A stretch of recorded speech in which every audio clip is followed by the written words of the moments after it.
சமீப காலங்களில் தட்பவெப்பநிலை மாற்றத்தாலையும் கால சூழ்நிலை பருவ மாற்றத்தாலையும் ஒரு பகுதியில் மிக வெப்பமான அலை இருக்கு, ஒரு பகுதியில் நிறைய வெள்ளம் மக்கள் பாதிப்பு என்பது இருக்கு, இன்னொரு பகுதியில் கடுமையான வறட்சி இருக்கு. இதுக்கெல்லாம் காரணம் என்ன அப்படின்னா எல்னினோ அப்படின்னு சொல்லிட்டு ஒரு கருத்து பரவலாக இன்னைக்கு தொலைக்காட்சியிலையும் செய்தியிலையும் நம்ம பார்த்துக்கிட்டு வரோம். அப்படி எல்னினோ அப்படின்னா என்ன? அந்த எல்னினோ இப்போதான் புதுசாக கண்டுபிடிக்கப்பட்டதா? இது எப்போ கண்டுபிடிச்சாங்க? இதனுடைய பாதிப்புகள் எப்பெல்லாம் இருக்கும் அப்படின்னு சொல்லிட்டு விஞ்ஞானிகள் சொல்லியிருக்காங்க. இன்னைக்கு அப்படிப்பட்ட ஒரு பதிவை தான் நம்ம இன்னைக்கு பார்க்க போறோம். வாங்க பதிவுக்குள்ள போகலாம். Welcome to Varma studio. நான் உங்கள் தோழர் எஸ் தமிழ்ச்செல்வி. 1800 ஆண்டுகளுடைய இறுதியில் லார்ட் கெல்வின்ற ஒரு ஆராய்ச்சியாளர் ஒரு சில விஷயத்தை கவனிச்சார். அவர் கடல்ல ஓரமாக இருக்கக்கூடிய ஒரு சில அலைகள் விசித்திரமா போய்கிட்டு இருக்கிறத அவர் கவனிச்சார். அவர் அந்த மாதிரியான விசித்திரமான அலைகள் ரொம்ப நீண்ட தூரம் போய்கிட்டே இருக்கு. அது மடை மாற்றம் பண்ணி எங்கேயும் மாற்றி போறதில்லை, அப்படியே பயணிக்குது. அந்த அப்படியே பயணிக்கிறதுனுடைய காரணமாக அந்த பூமியினுடைய தாக்கம் என்பது மாறி போகுது. அதை சரியா கணிச்சார். இதை அவருடைய கணித சமன்பாடுகள் மூலமான ஆராய்ச்சியின் மூலமாக தான் இதை கவனிக்க முடியும், ஆராய்ச்சி பண்ண முடியும் அப்படின்றத உணர்ந்தார். பூமியோட சுழற்சி மற்றும் கடற்கரை அல்லது பூமத்திய ரேகை போன்ற எல்லைகள் காரணமா சில அலைகள் தங்களுடைய ஆற்றலை நீண்ட தூரம் சுமந்து செல்ல முடியும். இந்த கருத்து தான் பின்னாடி கெல்வின் வே தியரி அப்படின்னு அழைக்கப்பட்டதா நம்ம அறிவியல்ல புவியியல்ல பார்த்துருக்கோம். இப்ப இந்த அலை நேரடியாக கண்டுபிடிக்கப்பட்டதா? இல்ல முக்கியமான விஷயம் என்னன்னா, லார்ட் கெல்வின் வேவை கண்ணால பார்த்து கண்டுபிடிக்கலையாம். அவர் கணித மாதிரிகள், இயற்பியல் விதிகள், கடல் அலைகளுடைய நடத்தைகள் இவற்றை அடிப்படையாக வச்சுதான் இந்த அலை இருக்கணும் அப்படின்னு நிரூபிச்சிருக்காரு. அதாவது முதல்ல இது ஒரு கோட்பாடாக இருந்துச்சு. பின்ன என்ன நடந்துச்சு? 20ஆம் நூற்றாண்டுல கடல்ல ஆராய்ச்சி வேகமா வளர்ந்துச்சு. புதிய கருவிகள் எல்லாம் உருவாக்குனாங்க. ஆழ்கடலோட வெப்பநிலை அளவீட்டு கருவிகள், கடலோட மிதவைகள், ஆய்வு கப்பல்கள், பின்னாடி செயற்கைக்கோள்கள் இவற்றின் மூலமா லார்ட் கெல்வின் கணித்த அலைகள் உண்மையிலேயே இருப்பது உறுதி செய்யப்பட்டுச்சு.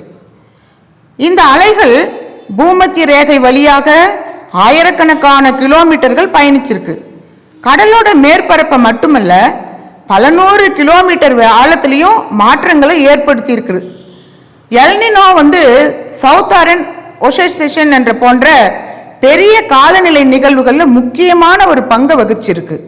செயற்கைக்கோள் காலம் என்ன அப்படின்னு சொன்னா 1970 கடலோட மேற்பரப்பு உயரத்தை செயற்கைக்கோள்கள் அளவிட தொடங்கி இருக்கு. அதனால கெல்வின் வே எங்க உருவாகுது, எவ்வளவு வேகமா போகுது, எவ்வளவு வெப்பத்தை எடுத்துட்டு போகுது என்பதை நேரடியா கண்காணிக்க முடிஞ்சிருக்கு. இன்னைக்கு உலகினுடைய பல வானிலை மையங்கள் கெல்வின் வேவை தொடர்ந்து கண்காணிக்கிறாங்களாம். ஏன்னா இது சில வாரங்கள்ல அல்லது மாதங்கள்ல முன்னாடியே பெரிய காலநிலை மாற்றங்களுக்கான அறிகுறிகளை வழங்கி இருக்கான். நாம ஒரு ஆத்துல தண்ணி தொடர்ச்சியா ஒரே திசையில நோக்கி போறதை நம்ம பார்க்குறோம். அதே மாதிரி தான் கடல்லையும் போகக்கூடிய தண்ணி தொடர்ச்சியா ஒரே திசையில நோக்கி போறதை பார்க்க முடியுது. இது மாதிரி தொடர்ச்சியான இந்த இயக்கத்தை தான், தண்ணீரோட இயக்கத்தை தான் ஓஷியன் கரண்ட் அப்படின்னு சொல்லியிருக்காங்க. இது ஒரு சின்ன ஓட்டம் எல்லாம் கிடையாதுங்க. இது ஒரு ஆயிரக்கணக்கான கிலோமீட்டரை அப்படியே பயணம் செஞ்சுட்டு வருதான் இந்த ஓஷியன் கரண்ட். இது முழு பூமியையே சுத்திக்கிட்டு வருதுன்னு சொல்றாங்க. இந்த ஓஷியன் கரண்ட் பூமியோட வெப்பத்தையே பகிர்ந்து கொடுக்கக்கூடிய அமைப்பு அப்படின்னு சொல்லலாமா. பூமத்திய ரேகையில சூரியனால அதிகமாக சூடாகக்கூடிய கடல் நீரை இந்த ஓட்டங்கள் குளிரான பகுதிக்கு கொண்டு போகுமா. அதே நேரத்தில் துருவ பகுதிகளுடைய குளிர்ந்த நீரை வெப்பமான பகுதிகளுக்கு திருப்பி கொண்டு போயிடுமா. ஒரே காரணத்தினால இல்ல, பல காரணங்கள் சேர்ந்துதான் ஓசியன் கரண்ட்டை உருவாக்குதான். காற்று கடலோட மேற்பரப்பை தள்ளுமா. பல நாட்கள் தொடர்ந்து ஒரே திசையில காற்று வீசினா கடல் நீரும் அதே திசையில நகர ஆரம்பிக்குமா. உதாரணமா பசிபிக் பெருங்கடல்ல ட்ராட் விண்ட்ஸ் அப்படின்னு சொல்லிட்டு தொடர்ந்து வீசினா மேற்பரப்பில் உள்ள வெப்பமான நீர் மேற்கு பகுதிக்கு தள்ளப்படுமா. பூமி சுழல்றதுனால நகரக்கூடிய நீர் நேராக போகாமல் அது பக்கத்தில் விலகுமா. வடக்கு அரைக்கோளத்தில் வலப்பக்கமாகவும் தெற்கு அரைக்கோளத்தில் இடப்பக்கமாகவும் விலகுமா. இதனால கடல்ல பெரிய வட்ட சுழற்சி, அதாவது கைரஸ் உருவாகுமா. குளிர்ந்த நீர் அதிகமான அடர்த்தியா இருக்குமா. அது கீழே மூழ்கும். வெப்பமான நீர் லகுவாக இருக்கிறதுனால மேலே வந்துருமா.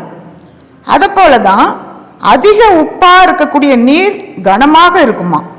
இந்த வெப்பம் மற்றும் உப்புத்தன்மை வேறுபாடுகள் ரெண்டும் சேர்ந்து உலகினுடைய கடல் ஆழ்கடல் நீரோட்டங்களை இயக்குமா. இதை தெர்மாக்ளின் சர்க்குலேஷன் அப்படின்னு சொல்லிட்டு கூப்பிடுவாங்களாம், அழைப்பாங்களாம். இது குளோபல் ஓஷியன் கன்வேயர் பெல்ட் அப்படின்னும் சொல்லலாமா.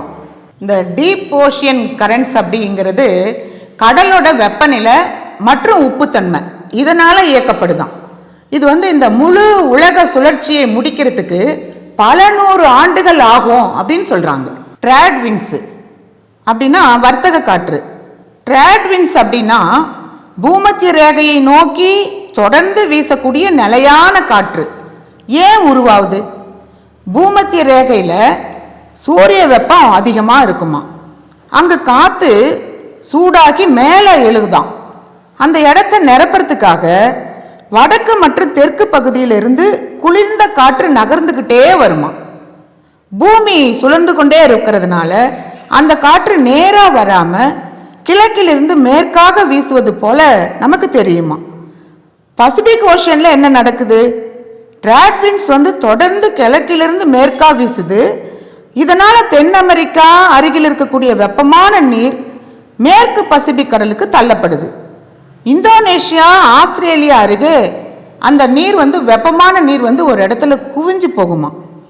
கிழக்கு பசிபிக்ல ஆழத்தில் இருக்கக்கூடிய குளிர்ந்த நீர் மேலே வருமா.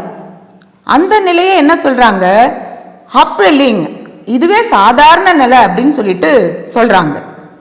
அதாவது கடலை மேலிருந்து கீழே வரைக்கும் ஒரே வெப்பநிலையில் இருக்கும் அப்படின்னு பலர் நினைச்சுக்கிட்டு இருக்காங்க. ஆனா அது தவறு. ஆனா கடல் 3 முக்கிய அடுக்குகளை கொண்டது அப்படின்னு சொல்லிட்டு இந்த ஆராய்ச்சியாளர்கள் கண்டுபிடிச்சிருக்காங்க.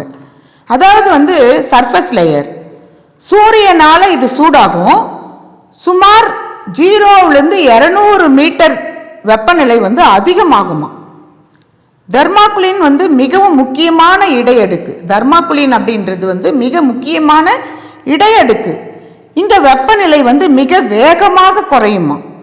இதுவே வெப்பமான நீரையும் குளிர்ந்த நீரையும் பிரிக்கக்கூடிய எல்லை போன்றது அப்படின்னு சொல்லிட்டு சொல்றாங்க இந்த சர்ஃபேஸ் லேயரை. அதாவது அடுத்ததா டீப் ஓஷியன். மிகவும் குளிர்ந்த நீர், சூரிய ஒளி இந்த இடத்துக்கு வராது. இந்த வெப்பநிலை 0லிருந்து 4 டிகிரி செல்சியஸ் வரைக்கும் தான் இருக்குமா. கெல்வின் வேவ் வந்தால் என்ன ஆகும்? ட்ரேட் விண்ட்ஸ் பலவீனமானா மேற்கு பசிபிக் கடலில் இருக்கக்கூடிய குவிந்த வெப்பமான நீர் கிழக்கே நகரும். அந்த நேரத்தில் கெல்வின் வேவ் உருவாகுது. கெல்வின் வேவ் செல்லக்கூடிய பாதையில் தெர்மாக்குலின் கீழே தள்ளப்படுது. அதனால குளிர்ந்த நீர் மேலே வர முடியாது. கடல் மேல் பரப்பு அதிகமாக அதனால சூடாகும். அப்படி சூடாகும் போதுதான் எல்னினோ உருவாகும். அந்த எல்னினோ உருவாகிறதுக்கு அப்ப வாய்ப்பு இருக்கு அப்படின்னு சொல்றாங்க. அதே மாதிரி இது ஒரு பூமத்திய ரேகை வழியாக மட்டுமே பயணிக்குமா. இதனுடைய சிறப்புகள் என்ன அப்படின்னு பார்த்தோம்னா, மேற்கிலிருந்து கிழக்கு நகருமா. இதனுடைய வேகம் சுமார் 2லிருந்து 3 மீட்டர் வினாடிக்கு. அதாவது சுமார் 170லிருந்து 260 கிலோமீட்டர் வரைக்கும் ஒரு மணிக்கு அந்த சூழலை பொறுத்து மாறிக்கிட்டே இருக்குமா. தெர்மாக்குலினை கீழே இது தள்ளக்கூடிய ஒரு சூழல் இருக்கும். இதுவும் எல்னினோவை உருவாக்கக்கூடிய முக்கியமான காரணிகளில் ஒன்று அப்படின்னு ஆராய்ச்சியாளர்கள் சொல்றாங்க.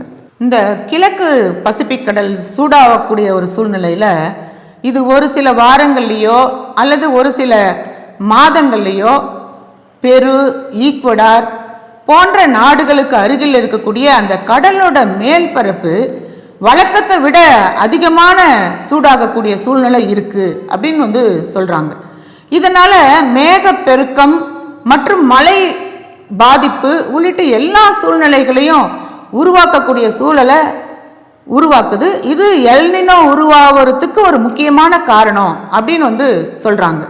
இதனால என்ன நடக்குது அப்படின்னு சொன்னா, ஒரு சில நாடுகள்ல இயல்பை விட வெப்பநிலை அதிகமாக காணப்படுது. ஒரு சில நாடுகள்ல மழை வழக்கத்தை விட அதிகமா பெய்யுது. ஒரு சில நாடுகள்ல வழக்கத்தை விட கடுமையான வறட்சி இருக்கு. இதுவும் எல்னினோ உருவாகிறதுக்கு ஒரு வாய்ப்பு இருக்கு. இதனுடைய காரணங்கள்ல இதுவும் ஒண்ணு அப்படின்னு சொல்லிட்டு ஆராய்ச்சியாளர்கள் சொல்றாங்க. அடுத்ததான் நாம பார்த்தோம்னா, இந்த எல்னினோ உருவாக்குறதுல முக்கியமான பங்கு என்னன்னா கிளைமேட் சேஞ்ச். கிளைமேட் சேஞ்சும் கூட எல்னினோவை உருவாக்குது அப்படின்னு உறுதியா சொல்ல முடியாது. ஆனா விஞ்ஞானிகள் பலர் என்ன சொல்றாங்கன்னா, கடல்கள் அதிகமாக வெப்பமடைகிறதுனால எல்னினோ நிகழ்வுகளுடைய தாக்கம் அதிகமா இருக்கலாம், வெப்ப அலைகள் கடுமையா இருக்கலாம், கனமழை மற்றும் வறட்சி போன்ற விளைவுகள் அதிதீவிரமாகலாம்.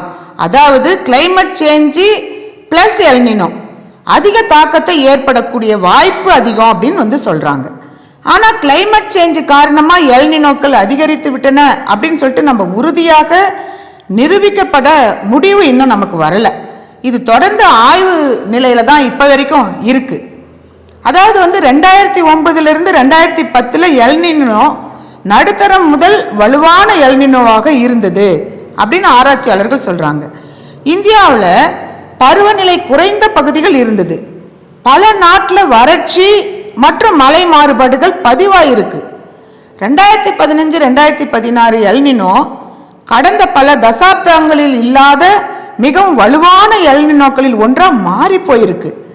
உலகினுடைய சராசரி வெப்பநிலை சாதனை அளவை விட உயர்ந்திருக்கு. இந்தோனேஷியாவில் காட்டு தீ அதிகமா இருந்திருக்கு. சில பகுதியில் கடுமையான வறட்சி, சில பகுதியில் பெரும் வெள்ளம், இந்த மாதிரி 2015-16 ஏற்பட்டிருக்கு. அதே மாதிரி 2023 வருஷம் நடுப்பகுதியில் எல்னினோ அதிகாரப்பூர்வமா உருவாயிருக்கு அப்படின்னு ஆராய்ச்சியாளர்கள் சொல்றாங்க. 2024 உலகளாவிய சராசரி வெப்பநிலைகள் சாதனை அளவுக்கு விட அதிகமா போயிருக்கு. பல கடல் பகுதியில் கடுமையான அதாவது மெரைன் ஹெட்வேஸ் பதிவாயிருக்கு.